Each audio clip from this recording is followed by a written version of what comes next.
Hello and welcome to the Series 1 finale of Urban Gothic, and as such it's the last of my current set of reviews. Don't cry, you look terrible. This one's called 13. Why? Isn't it obvious? It's the 13th episode.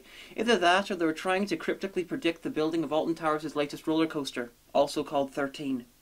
We open on a journalist trying to think about what to write while being menaced by evil monks. Well, when I say menaced, I mean they occasionally appear in the shot with him for no reason and we see quick flashes of them. They're really not that far off from trying to scare us by having the lights flicker. My, but his hair is tall and he's muscly under that powder blue jumper. Anyone who wanted to know what Spike would look like if he was a gay bodybuilder? Now you know. This is the first episode to be a direct sequel to another. So out of all the episodes that have happened, which would you least like to see a sequel to? I hope you said the one with the zombies wearing sunglasses, the worst episode of the show, because that's it. As you can tell, the camera quality looks a bit flat, dead and awful. This is a huge step down from the Boys Club a few episodes ago. A step down even from the last episode. This is back to dead meat territory, but I suppose that makes sense. This is a sequel to it. So yes, Gay Spike is a journalist and can't find stories. He deals with a random monk invasion, is trapped in an episode that looks like it was filmed by first-year media students, and finally finds an ominous card. An ominous card with the symbol of the show on it, which I'm pretty sure no one cares about, so on with the bitching.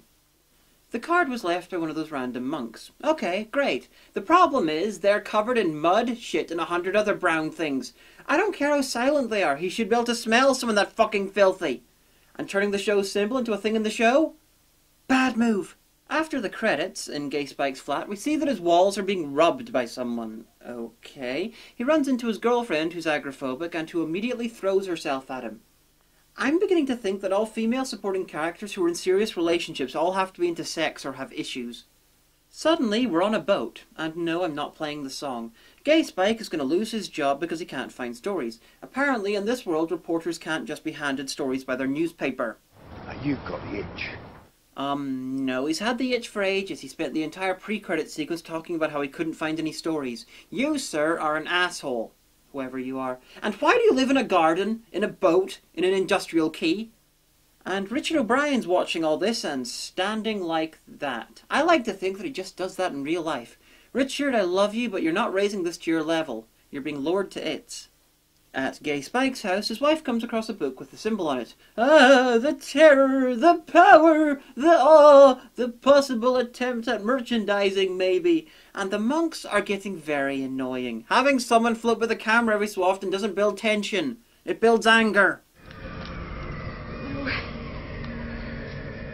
No. No, please, no. Oh no, the evil force is making an agoraphobe draw on a book. The same book that they left her and made her read. Evil force, if you needed that scroll there, then why didn't you just do it yourself? I hope you don't need that page for future evil schemes. As we can see by juxtaposing these two shots, that the boat is still as a rock while the apartment building appears to be swaying like it's in a storm. Oh, just kill her now and save me the trouble. Gay Spike wanders home, thinking about how he never changes his jumper and how in 5 years when Christopher Eccleston's The Doctor, men in low-cut jumpers under coats will be cool. He also hears a public phone ringing and it's Richard O'Brien. Again, I like to think Richard O'Brien just does this in real life. He phones up random phone boxes to see if he can talk to ravishing young people that he can maybe seduce. But alas, this is part of the story and he gives Gay Spike random, meaningless messages and we're suddenly reminded of something that was so much better in Ghostbusters. So back at home, the girlfriend is sadly still not dead, but is humming away in a film that horror films seem to think that mad and sinister people like to hum. Cora? Cora? Baby? No! Calm down, it's only fake blood. Just wash the bed. The paramedic decides that he did it and leaves without contributing anything to the story. Not even any words. Later on, she witters about how the city is a giant fish, and a magic wind, the sort of which hasn't been seen since Excalibur blew out candles, puts newspaper stories onto the wall beside a massive map of London. The stories are the earlier episodes of Urban Gothic. You can see that that one is B-movie and that one is Dead Meat. But I wonder, why would anyone have a massive map of London on their wall? And Jake Busey has escaped from the Frighteners again. So he loses his job because the newspaper bosses can't be bothered to give a reporter a fucking story. We then head back to the garden boat house, and the gardener guy knows all about the weird shit that's going down. Because, I assume, magic. Oh, and the city's alive. 12 stories. One run each month for a year. And then a final one that was supposed to run this week. The 12 preceding episodes of Urban Gothic. A big part of me wishes that they just had Gay Spike talking about what was in those newspaper stories based on the other episodes. It'd be interesting to see how things got altered and mixed up going from episode to story. Because it was the location of the first story, Dead Meat, Gay Spike goes to the hall of my Urban Gothic nightmares. The Strager Building. The only place where a drug lord can't hear you break a window and where a woman will die for no reason whatsoever. It was also the place where Not John Sim found the invite to the boys' club, but that's not important. So yeah, the Strager Building, and this becomes a full-on sequel to Dead Meat when Gay Spike finds the still liquid bottle of blood and still powered up CD player, even though this is set over a year later. Oh, and the guy from the boat, whoever he is, gets to yell a little. The boogeyman. Living beneath the pavements, waiting for you to go to them with your fear and longing, so they could tear you open and take your soul into their world. Before getting killed by John Carpenter's In the Mouth of Madness.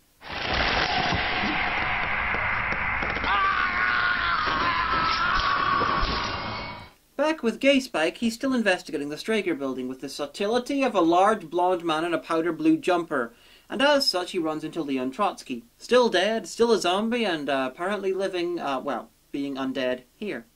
I found your picture in the paper. You came here with your friends a year ago today. Happy birthday to me. Wait a second, they vanished here, and the CD player and blood crap is still set up? How fucking useless are the police?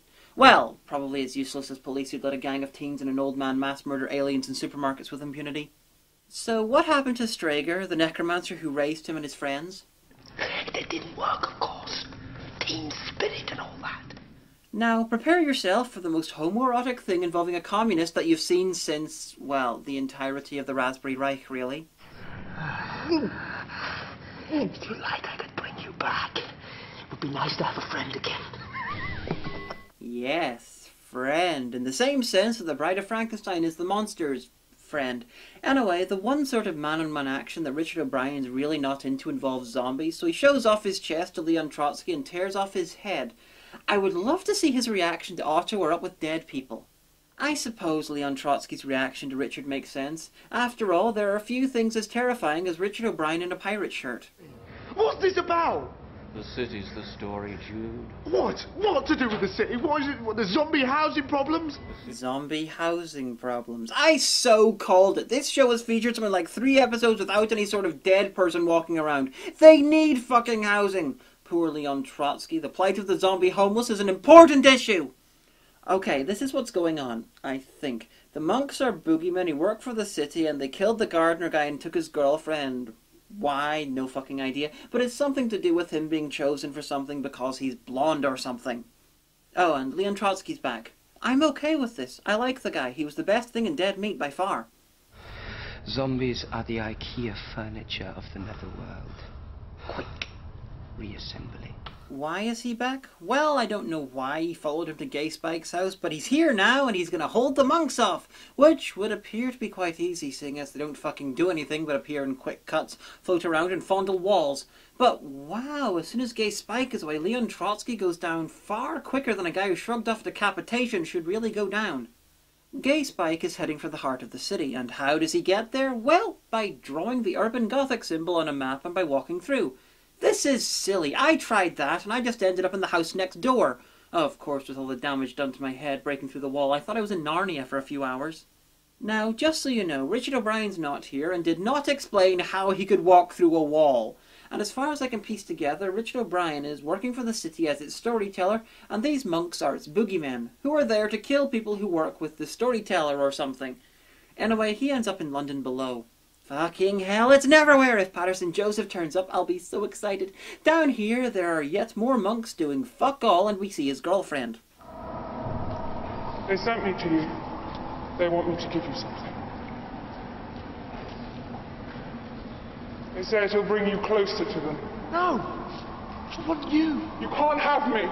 And she's got a digitally lowered voice. Oh, stock urban Gothic possession, how I've missed you. The heart of London's now possessing her, for some reason, and the monks who pulled a man through a wall and killed someone who survived a decapitation then try to kill Gay Spike by drowning him. That's a bit of a come down. Washed out of the mystical realm of the London sewers, he meets Richard O'Brien again. He's been replaced as storyteller by Gay Spike, and finally we can see why he was constantly wearing that homoerotic-y low V-cut jumper, so we can see that symbol on his chest. Doesn't explain the choice of colour though. Gay Spike doesn't much care for being Richard O'Brien's replacement.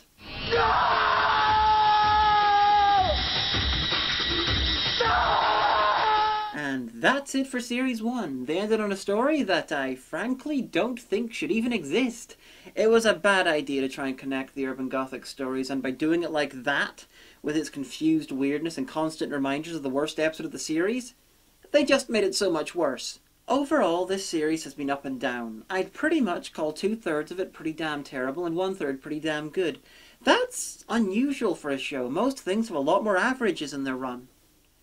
Anyway, that's it for Urban Gothic for now. I'll come back later on to do Series 2, where you can see a sleep monster, a necrophilic romantic drama, and best of all, a zombie movie filmed entirely with webcams. I'm Diamanda Hagen, and I hope a few people out there bought the DVDs because of these reviews. Next up, another TV show, episode by episode. Just watch out for it.